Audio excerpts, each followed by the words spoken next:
Salama daholo androany isika dia ndao araha hiresaka ny mahakasika ny vaovao malaza amin'izao fotoana izao ka andeha hanao fintim-baovao moa ataontsika anatin'ity vidéo anankiray ity ka ireto manaraka ireto no fitinina amintsika atao anatin'ity vidéo ity. Karamaina $4,000 fa ny banky iraisam-pirenena no mandoa ny karamany ilay tale général ny orinasa jirama vaovao Ron Wes. Ao anatin'izay resaka olana jirama izay hatrany nirehitra koa ny grevy tetsankady fotsy tamin'ny herinandro lasa iny. Ireo no fakafakaina amintsika atao anatin'ity vidéo ity ka manasantsika rehetra anaraka an'ity vidéo ity hatramin'ny farany. Aza dino ny manao commentaire ambanin'ity vidéo ity mba afahana mandravona ireny hevitra rehetra eny novantsika vidéo manaraka eo.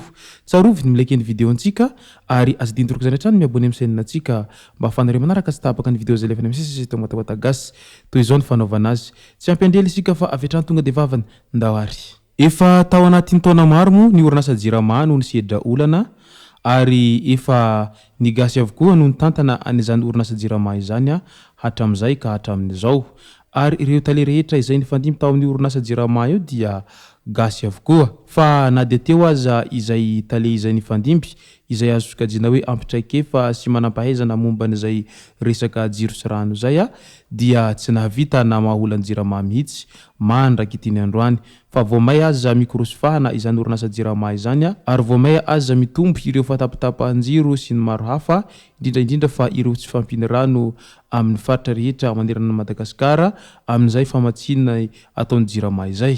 Tsy midika akory izany fa tsy nanao ezaka ireo tale rehetra izay nifandimby nitantana an'izany orinasa jirama izany fa kosa tena mbola tsy nahitam-baholana mandraky teny androany ny amin'izay fatapatapahan-jiro lava izay ka io indrindra no mahatonga ny be sy ny maro izay matetika mitrotra ary tezitra amin'izany orinasa jirama izany. Misy aza moa ireo izay midina an-dalambe maneho ny tsy fahafaliany amin'izay fatapatapahan-jiro lava zay fa ny mahagaga sy ny mampalahelo anefa dia na dia tapaka tsy mitsahatra azy zany jiro izay ivatsiny jirama fa ny faktiora izay ifaina isam-bolana dia tsy misy fiovana mihitsiny vao maika aza miha mitombo izany faktiora ifaina isam-bolana izany ka toa ohatrany tsy rariny ihany raha izany no zava-misy satria ny vola izay alohany amin'ny jirama dia tsy misy fatapatapahany fa ny jiro izay ivatsiny anefa dia tapatapaka lava izay tsy misy fiafarany. Lasa tsy fitia amin'ny famalitsony ny zava-misy eo mivoaka sy ny jirama amin'izao fotoana izao satria raha toa ka mandoa ara-dalàna ny vidin'ny jiro any amin'ny orinasa jirama ny voaka izay mpanjifany izany fa ny jirama kosa itsy andanin'izay eo amin'ny lafin'ny famatsinana ny herinaratra isa-tokantrano zay dia lasa mihatapatapaka lava ka zary lasa kitoatoa raha ny fandraisan'ny be sy ny maro azy amin'izay. Nefa raha vantany vao tsy mahaloha kely an'izay volan'ny jirama izay ianao ao anatin'ny fehim-potoana izay nomeny dia avetrany izy tsy misy indra fo fa tonga dia manapaka an'ilay jiro ao an-tokantranonao ao. Manoloana izay fatapatapahan-jiro lava izay ary niezaka nanao ny farakin'izay vitany ireo tale général malagasy izay nifandimby teo fa tsy nahita vaholana mihitsy ka indro ary fa nandroso vaholana Andriamatoa Andry Rajoelina izay filohan'ny Republikan'i Madagasikara amin'izao fotoana izao ka nitady vaholana avy any ivelan'i Madagasikara izy ka nahita any Ron Wes izay notendreny ho tale général ny orinasa jirama amin'izao fotoana izao ary karamaina lafo dia lafo mo izany Ron Wes izany satria $4,000 any hoany fa ny banky iraisam-pirenena no mandoa ny karamany raha ny fanazavana hatrany.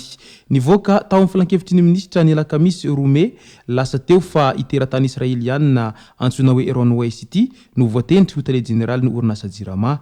Voalaza fa ingénieur ary efa nitantana ny kompania Electric Company nandritra ny 720 taona tany Israely. Lasa CEO any orinasa Rwanda Energy Group aveo niteraka resabe ny fanendrena azy indrindra izy izay tsy malagasy fa teratany vahiny ka nitondra fanazavana mahakasika an'izany ny filoham-pirenena fa marary io orinasa jirama io satria volabe no lany ao isatrany.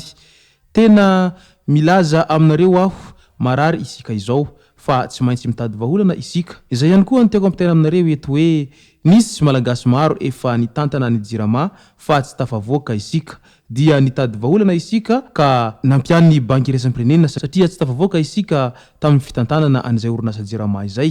Rehefa nifandinika dia nanaiky izy ireo hoe misy spesialista iray nanarina ny orinasa mpanjakana tahaka ny jirama tany Rwanda. Israeliana izy io ary afaka manampy anareo. Misy moa ny mitsikera, mora ny mitsikera fa ny miasa sy mitondra vaholana no sarotra. Eny, karamaina $4,000 io manampahaizana io fa ny banky iraisam-pirenena no mandoa an'izay karamany izay.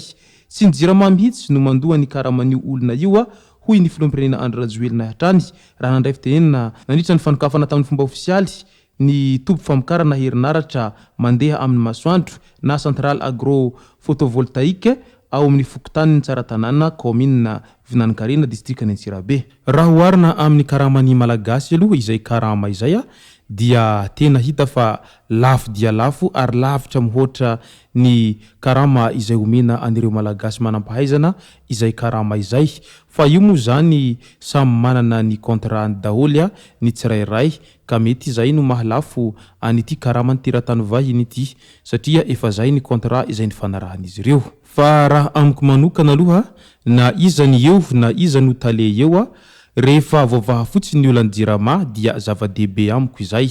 Asa aloha izay eritreritra ny sasany ihany fa io moa zany nitsikera tsy maintsy mandeha foana ninona ny mivoaka eo. Fa raha oharina amin'izay resaka karama izay kosa no asiana resaka dia toa maivandanja kokoa ny enjeniera gasy raha oharina amin'ireo enjeniera teratany vahiny. Ka eo indrindra mampimetra-panontaniana ny be sy ny maro amin'izao fotoana izao amin'ilay hoe mety ho inona no tena antony mahatonga ireo manampahaizana malagasy no ambany karama raha oharina amin'ireo manampahaizana vahiny.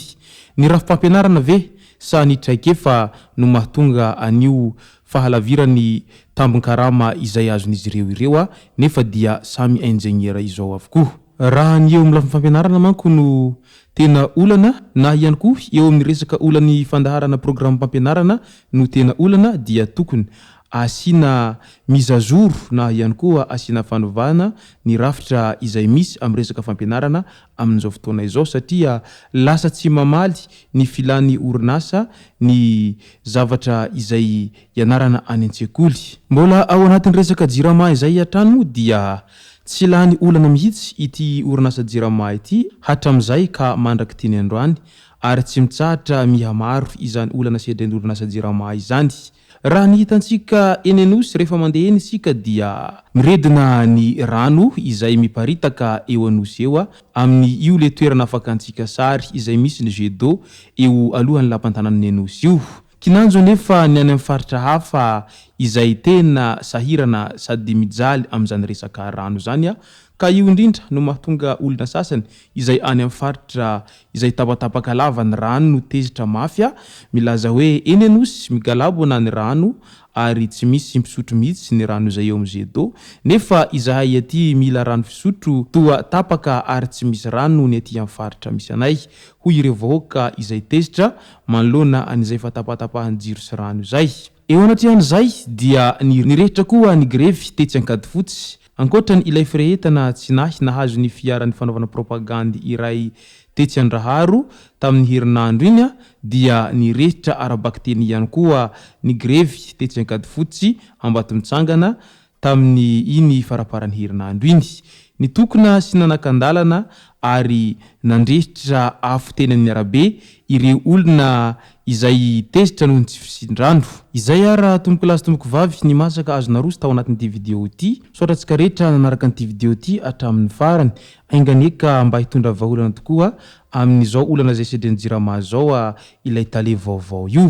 Manasantsika rehetra hanao commentaire ambanin'ity video ity mba afahana mandravona ndre nevitra rehetra eny navatsika video manaraka eo. Aza dino ny milaiky ny video antsika ary tsarovy hatrany ny miabone amin'ny chaîne antsika mba afahanareo manaraka tsy tapaka ny video izay lefa any amin'ny sesy sy tomboka gasy. Tomboko lazy tomboko vavy mankasitraka dia marary soa.